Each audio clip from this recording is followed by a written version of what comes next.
একলব্য যদি অর্জুনের থেকেও বড় ধনুর্ধর ছিলেন, তাহলে কেন তাকে মহাভারতের যুদ্ধে দেখা যায়নি? প্রশ্নের উত্তর জানতে গেলে বুঝতে হবে কি নির্মমভাবে একলব্যের স্বপ্ন ভেঙে দেওয়া হয়েছিল, আর কিভাবে গুরু দ্রোণের এক আদেশে ভারতের ইতিহাস থেকে মুছে যায় এক প্রতিভাবান যোদ্ধার নাম। একলব্য ছিলেন নিষাদ রাজ হিরণ্যধনুর পুত্র, একজন আদিবাসী শিকারী পরিবারের জন্ম নেওয়া বালক।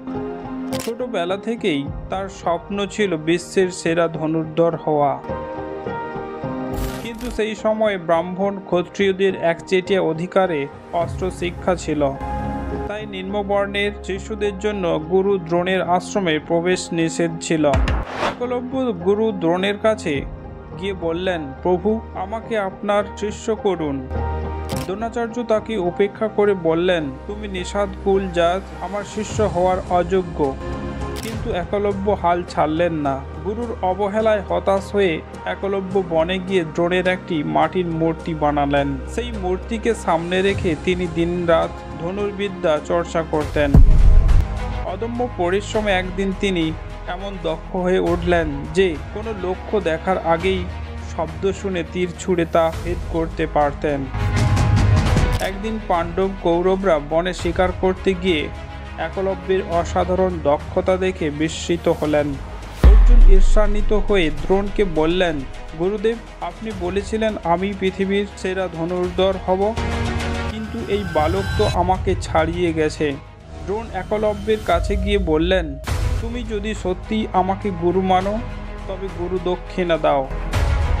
একলব্য আনন্দিত হয়ে বললেন, আজ্ঞে বলুন। তখন দ্রোণ বললেন, তোমার ডান হাতের বুড়ো আঙুলটি দাও। একলব্য এক মুহূর্তের জন্য না ভেবে ছুরি দিয়ে নিজের আঙুল কেটে দিলেন। আঙুল হারিয়ে একলব্য আর কখনো তীর চালাতে পারেনি। মহাভারতের যুদ্ধে তার কোনো ভূমিকাই নেই, কিন্তু তার এই আত্মত্যাগ ও গুরুভক্তির গল্প আজও মানুষকে নাড়া দেয়। একলব্যের গল্প শুধু একটি প্রত্যাখ্যানের গল্প নয়, এটা সমাজের অন্ধকার দিকের মুখোমুখি হওয়ার গল্প। কত প্রতিভা আজও বর্ণ, জাত বা লিঙ্গের কারণে হারিয়ে যায়। আমরা কি আজও দ্রোণাচার্য তৈরি করছি, নাকি একলব্যদের স্বপ্ন দেখার অধিকার দিচ্ছি? আর যদি একলব্যের মতো প্রতিভারা সমাজের বাধা ভেঙে সামনে আসতে পারে, তবেই তার আত্মত্যাগ সার্থক হবে।